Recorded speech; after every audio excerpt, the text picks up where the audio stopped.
All right, welcome back. Let's go ahead and get started on this RGB guessing game application. I'm going to make the HTML file first and the CSS and create this simple grid. So we're not going to style it with the background colors and the fonts and this little nav bar here. We're going to just start simple with 6 squares and give them some background colors, maybe a little spacing between them, but we won't do things like add the rounded corners yet. We're not going to add any of the animations, the fade in and the fade out. All we'll do is get 6 squares, and then we'll add the basic logic of click events and checking if you guess the correct color and so on. So first we need to make an HTML file, which I have here. I called it colorgame.html. We'll add in our HTML here, the boilerplate, give it a title. I'll do color game. Let's go ahead and add in these 6 squares. So I'm going to make them divs. Each one is a div with a class of square, and we'll use that square class to style them later. All right, so we'll do div class equals square, and we don't need to put anything inside of it, and we'll have 6 of those.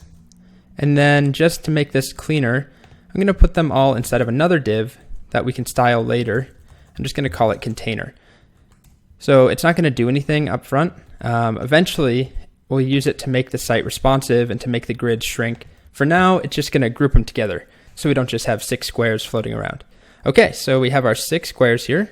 If we open this up in the browser, colorgame.html, we don't see anything, of course, for a few reasons. One, even though we have 6 divs, they have no width, there's no margin, there's no color, so we don't see anything at all. So we're going to start by styling them very basically. So I need to add in a style sheet. So I'll link to the style sheet first, which I haven't created. Let me make this a little bigger. So I'll call it colorgame.css and save, and then make that file colorgame.css. And the first thing that I'll do is just add a background color to our entire body. So body background color, and the color I'm going to use is a hex code. It is 232323, and save. Make sure that it's connected. Yep, so we get the correct background color. Next up, I'm going to go ahead and start to style our squares. We're going to use the same strategy we used to make the CSS photography portfolio site, where we had that responsive grid of square images. They were all black and white. We're going to use the same idea here. So the way that we're going to do this is each one of these is inside of a container, and they each take up 30% of that container. So the container only goes right around these squares. It's not the entire body here, just around the squares. They take up 30%, and then we have a margin between them on all sides, 1.66%. So that all adds up to be 100% of the container. So we'll do that first. Square width will be 30%. And we can just leave it at that and give them a background. Let's make them purple. And save. And we don't see anything still. And the reason that's happening, I'll show you if we inspect. Our divs are on the page, they're just still empty. What we need to do, last time we had images, and images have some content in them, but these divs are empty. So we're going to add in some space, and we're going to use padding bottom. We could also use padding top though. So padding bottom, and that's also going to be 30%. So if I refresh, okay, we now have 6 squares, although they are all in a line, which is not what we want. We want them to be on the same line. So we need to float them to the left, which is what we did with the image grid as well. So float left and save. We refresh, and now we end up with this massive grid here. I'll go ahead and add the margin in so that you can see what's happening. So we're going to have margin 1.66% and save. Now you can see we have our grid here. And this grid does take up the entire screen, so I am going to change that a little bit. We don't want it to be so huge. And what we can do is use that container that we provided, this div ID container. So if we style that, the div with ID of container, which we would select just like this, and we can start by just telling it that its maximum width should be, and I think I went for 600 pixels. We can play with that number. And if I refresh now, you can see it's much smaller. So that's part of it. And then let's also center this. So we'll do margin 0 auto. Remember this trick, 0 margin on the top and bottom of the container and auto on the left and right will make it so that it's the same size on either side. And now we have this nice centered grid. All right, and let's do one more thing, which is add our H1 in. So I'm going to have an H1 here, and it's just going to say the great RGB color game, and we'll just start like that. And if we refresh, of course, it's really hard to see. So let's make it white, H1, color white, and save. And we'll start with that. So now let's use some JavaScript. We're going to set JavaScript up to give each one of these a different color. So let's go and make a new file, and we'll call it colorgame.js and save. And like I always want to do, let's add in our alert that says connected. Now let's add the script in.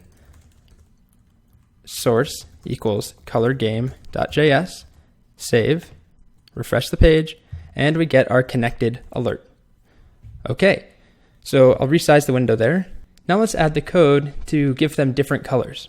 So in the end result, in the end game, every time the page loads, it picks 6 random colors, and then it assigns each color to one of the divs. We're going to start without the randomize aspect, and we're just going to assign 6 colors that are always the same, and then we'll move on to randomizing them. So let's go to my colorgame.js, and I'm going to start by making a list of colors, and I'll just call it colors. It's an array.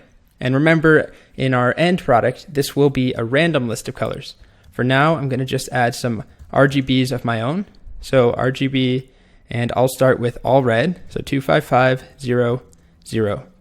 And just to make this legible for you, I will do this all on separate lines. So we'll have 6 of these, and the first one will be all red, and then we'll have another one that's all red and all green, which would make yellow. And then the next one will be 0 red and all green. And then the next one after that will be 0 red, all green, and all blue.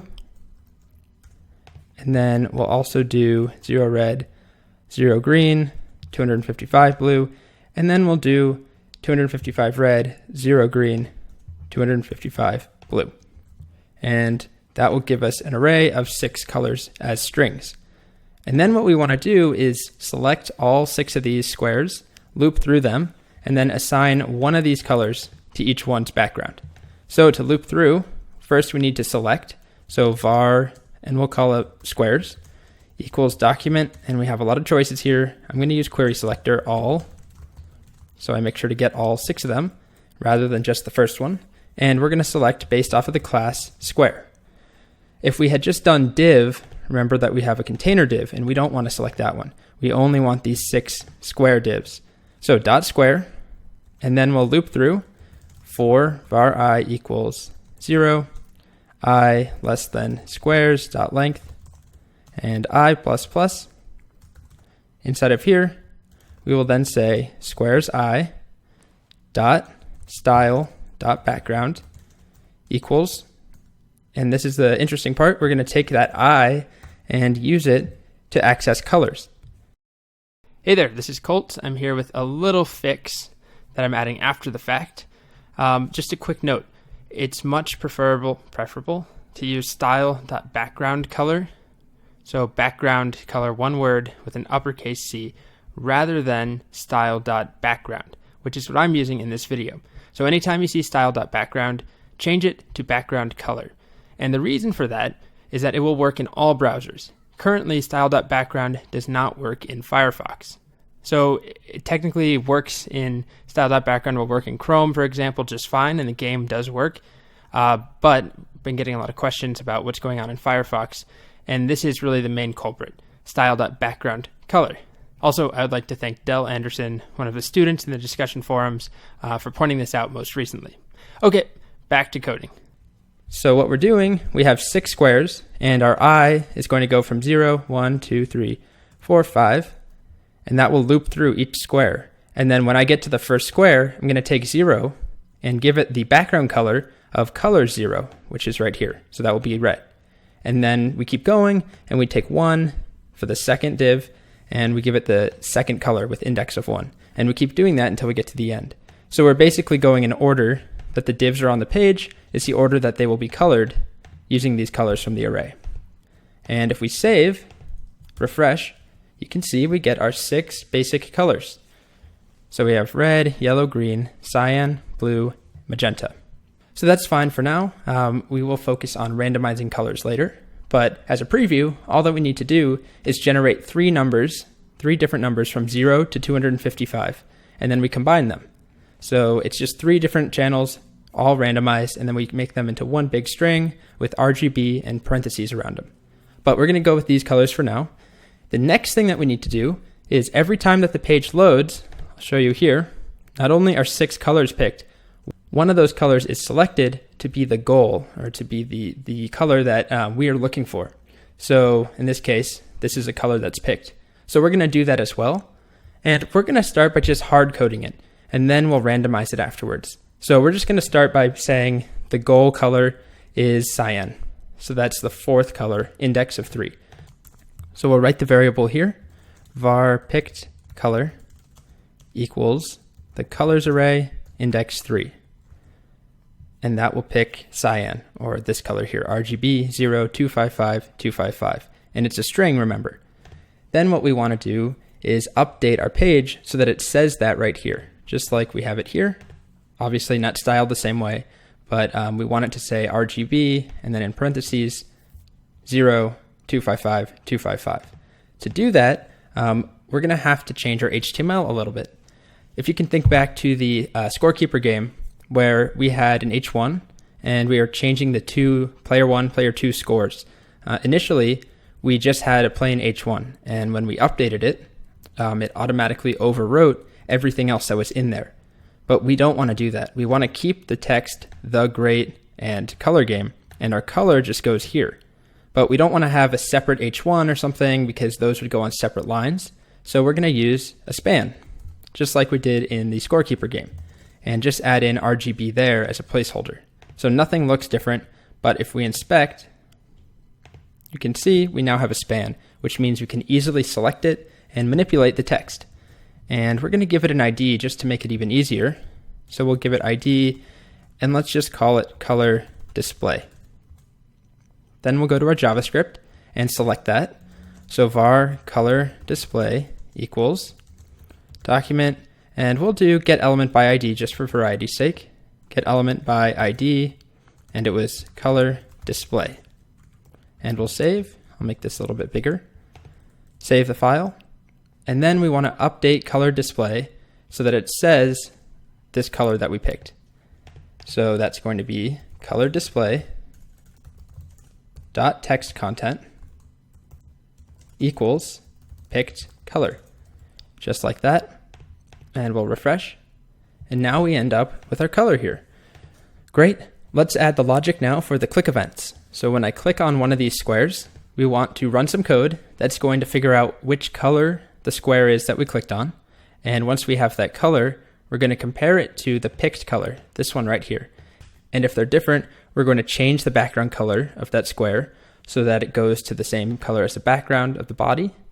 And if they are the same, then that means that the player has won, and we need to do some special things. And if they're different, that means the player picked the wrong color, and we'll also have to handle that. To start, let's add just a plain click event handler that just alerts when we click. So we're going to add an event handler to every single one of the squares, so we can just use the same loop that we have. So I'll add a comment here, add initial colors to squares, and then the next part will be add click listeners to squares. So another one of these, squares I dot add event listener, this time for click, and our callback function, all we'll do is alert clicked a square. And make sure all 6 of them will alert us. All right, click the square. All right, it looks like they all work just fine, just how they need to. So now what we need to do is grab color of clicked square and then compare color to picked color, the variable picked color, which we defined up here. So we'll start. To get that color, remember we can use this. That refers to the item that was clicked on, the square. So we can say this.style.background. And let's just do another alert here. And let's see what we get. So if I click on the red one, it alerts me RGB 25500. And if I click on the cyan one, RGB 0255-255. So this is working. So what we'll do now is save this to a variable. We'll just call it clicked color, just like that. And then we're going to write an if statement to compare clicked color. So if clicked color triple equals picked color. Nice rhyme there. If that's the case, we will alert correct. And if they don't match with our else, we will alert wrong. Let's give it a shot. Refresh.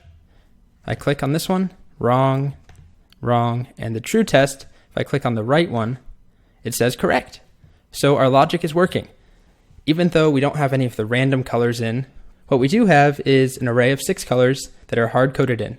And we're assigning a color to each square. And then we're picking, in this case, cyan. And this will be random, of course, but we're picking one color that is our answer. And then we're adding an event listener to every square. When the user clicks on that square or any square, we compare the color of the given square to the picked color. If they match, we do one thing. If they don't match, we do something else. In the next video, we're going to talk about what we actually do if they match and what we do if they don't match.